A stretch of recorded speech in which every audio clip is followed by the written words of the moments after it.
It's a procedure in pseudocode, and factorial is the name of the procedure, and it takes n as an argument, and n should be a non-negative integer, and then this is the body of that function or that procedure.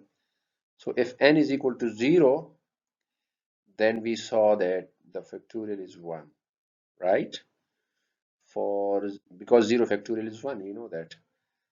And if n is not equal to 0, then we will be applying the recursive step. Okay, so recursive step is the factorial of n is equal to n multiplied by the factorial of n minus 1. So this, if you see here, this factorial procedure is defined in terms of itself. This procedure is calling itself here. Now, if you are not comfortable with the pseudocode, I have also provided the C and C++ code here, using it implements the same recursive algorithm. So it takes n as input, an integer type, and it returns an integer type, because factorial will always be an integer, right? It will be a non-negative integer. In fact, it will be a positive integer. So now, if n is equal to 0, so then we should return 1, because the factorial of 0 is 1. We know this from the basis step. In the previous slide, we saw that. And if n is not equal to 0, so then we will be applying the recursive step, and that is the factorial in that case will be n multiplied by the factorial of n minus 1. So this whole thing, this is the function that implements, that finds the factorial of n recursively. Okay, this is a recursive function, because this function, this factorial function, calls itself here. You see that? The factorial function calls itself. So this function is defined in terms of itself.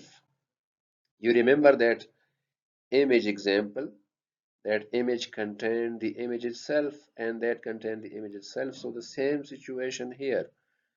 Factorial function defined in terms of factorial function. So this function will be calling itself again and again and again and again until the value of n becomes 0. You can see here that with each recursive call, the value of n is decreased, is decremented. So eventually the value of n will become 0, and that recursive calls will stop. No more calls. It will return 1 from here, and then the returning process will start. So in the coming slides, I will further explain how this recursive calls work. Also, please notice that I have not mentioned the else part here. So we don't need to mention the else here. We can write else, but in this case, it's not necessary, because this part will only be executed if n is not equal to 0. Because when n is equal to 0, so you return from here, you don't reach this part.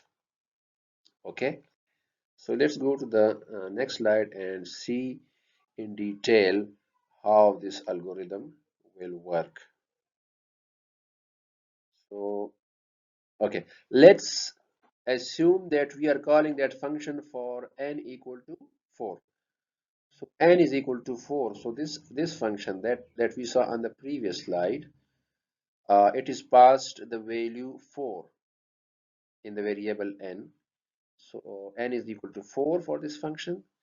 And obviously, when you go to the body, n is not equal to 0. So this part will not be executed, and you will come to this part. Now you are returning what? 4, because n multiplied by factorial of n minus 1. So n is equal to 4, and you are calling the function factorial again. And what are you passing to that? you are passing to that n minus 1. So n minus 1 means 4 minus 1. You are passing 3 to that function. Okay. So this function will be waiting here for this other copy to return. Okay. Another copy of this factorial function will be created, and that will be passed the value 3, and this copy will be waiting. This whole copy will be waiting at this point, right? So let's go to the next copy. Okay, this call factorial n minus 1. So you are calling that factorial function again and you are passing the value 3. So this is that copy. Okay, and it's taking n equal to 3. So you are passing the value 3 to that. So it got 3, and when its body starts execution, this part will not be executed. The f part will not be executed because n is not equal to 0. So you will come to this part. Now that same process is repeated. Here n is equal to 3, so you are saying return 3 multiplied by factorial n minus 2. You are calling the factorial function again, but with a smaller value, with a value of 2. Okay, so you call the factorial function with value of 2. You the value of 2 because n minus 2. Sorry, n minus 1. So you have n equal to 3 and n minus 1 is equal to 2. So another copy of this factorial function will be created. This copy will also stop. This whole copy, it will stop execution at this point. Another copy of factorial function will be created, and that will have that will be passed the value 2. So that copy is here. It is passed the value 2. It is called from here. We got this copy, and it is passed the value 2. And again n is not equal to 0, so this f part is not executed. If this f block is not executed, you come here and it says n multiplied by factorial n minus 1. So n is 2, 2, and this function is called again with value 1. So another copy will be created, and that copy is here. Okay, now this copy is waiting and this copy is executing, and here n is equal to 1. Again, when you come here, um, n is not equal to 0, so the f block is not executed, and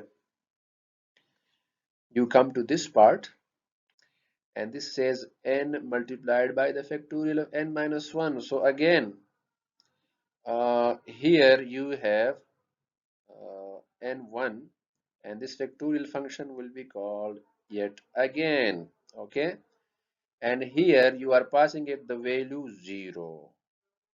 Okay, so and now another copy will be created, and that copy is here, and it is passed the value 0.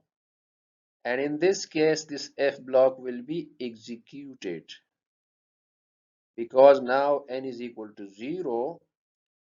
So here the function will return 1. So the recursive calls stop here.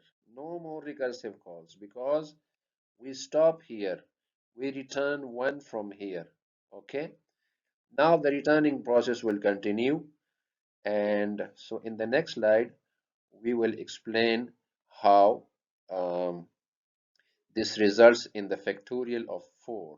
You can see that for factorial of 4, this factorial function has been called how many times? 1, 2, 3, 4. 4 times this function has been called recursively. Okay, this is the first call, and then the other ones are the recursive calls. And first this one will return, and then this one will return, and then this one will return, and then this one will return, and then this one will return. So, and that will result in the factorial of 4. The factorial of 4 will be computed. Okay, so now let's discuss the returning process of those recursive calls. So first this function was called, and then this function stopped. Here it called this function. It's actually the same function, but we have different copies of that function. So this copy was called, and then this copy called this copy, and this called this copy, and this called this copy. So all of these are waiting, right?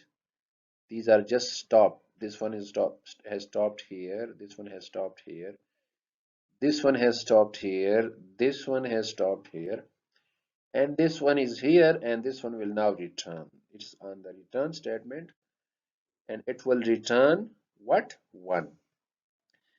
So it will return 1, and that 1 will be returned here because that function was called here. So this 1 will be returned here, okay? And okay, so let's see. When this function returns 1, this function just goes away.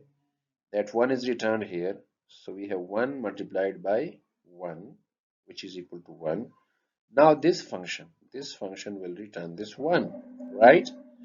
This function will return 1, and that 1 will go back to this call, right? So this function will be completed, it will go away, and that 1, that value 1 will be returned here because that function was called here. So that 1 is returned, that function goes away, that 1 is now here. So 2 multiplied by 1, this 2 is from this n, and this 1 was returned from the last call, okay, from the uh, from the function here. So 2 multiplied by 1 is 2. So this function now, this whole function, this will return 2. So 2 is returned, and this copy of the factorial function, it just goes away. Okay, I have been saying function, but I mean the copy of this function because all these functions, this is just factorial. So this factorial, this copy of the factorial function will just go away. It will return 2, and that 2 will be returned here. It has already been returned there. Then this 3 is from n, and this 2 is the returned value from the last call, right? So okay, and so 3 multiplied by 2 is equal to 6, and so we have 6 here, and now this 6 will be returned by this function, and this function will go away. And where will this 6 go? This 6 will go here because this function was called, this copy was called over here. So that 6 is returned here, that function, that copy just goes away. So 4 is from this n here, and this 6 was returned from the last copy of the function. And so we have 4 multiplied by 6, which is equal to 24. And this is the factorial of 4. Okay, the factorial of 4 is 24. We already know that. So this copy will return 24, and that is exactly the factorial of 4.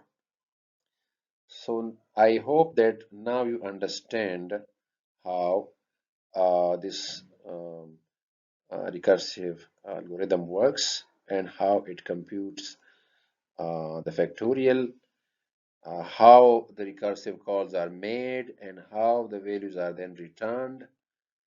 So it's the same function, and that is called again and again until we reach the stopping point. And what is the stopping point? When the value of n becomes 0. So at that point, the recursive call is not made anymore. Rather than at that point, the value of 1 is returned. Okay, and then the return process begins. Each copy of this factorial function returns some value to the calling copy, right? And the calling copy then returns to its calling copy, and that returns to its calling copy, and eventually you reach this initial call, and at that point you have the factorial. So I hope it makes sense. If you have not clearly understood, so you can repeat this, watch this again and again, and make sure that you understand how the recursive call